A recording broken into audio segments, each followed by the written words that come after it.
In this video, we're going to use bleeding tissue paper to make a snowflake. First, you'll need a square piece of paper and a Sharpie.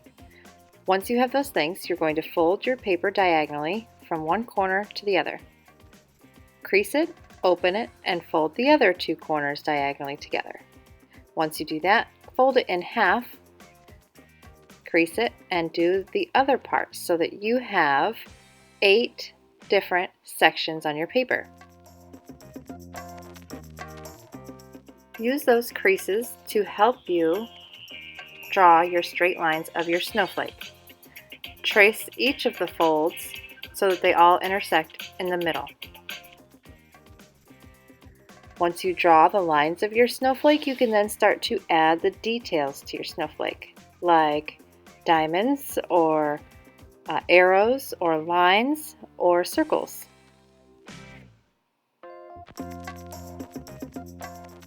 Make sure that you add the same design to every single line of the snowflake or every other line. You want to make a pattern or you want to repeat the same design over and over again.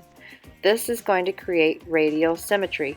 Radial symmetry is when you have something that's circular that can be the same whether folded in half in any direction. So it should look identical no matter if you fold it in half one way or the other. Everything should be the same and should repeat. Add things to the end of your snowflake. Add things to the center of your snowflake. Add as many details as you want, but the more detailed your snowflake, the neater it will look.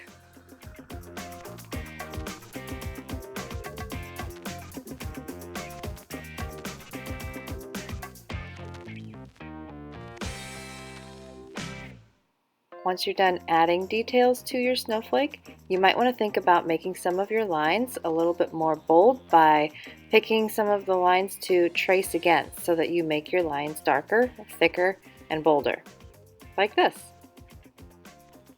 And don't forget to sign your name in the bottom right corner before you do the tissue paper. Once you're done, finish with your snowflake and the Sharpie, you're going to need some water and some tissue paper. We are going to use cool colors of tissue paper. Wipe the water all over a small area of your painting.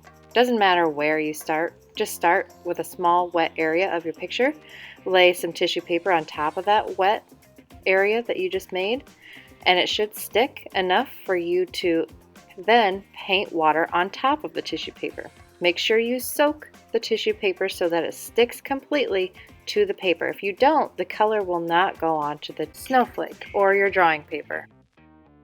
Keep painting water until all the corners and creases are ironed out and flat to the paper and soaked with water.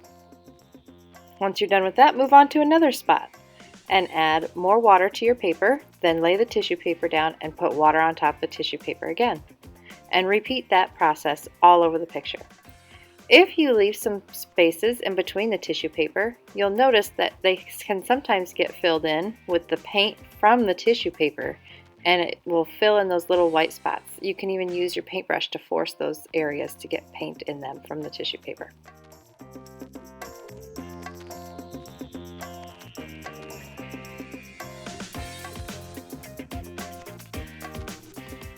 By the time you're finished, the first part that you did should be dry enough for you to peel the tissue paper off and see all of the cool colors that you have underneath. If some of your colors didn't work out, get another piece of tissue paper and redo that area. Here's one snowflake I did with all blue, and here's the one that I just did with you guys.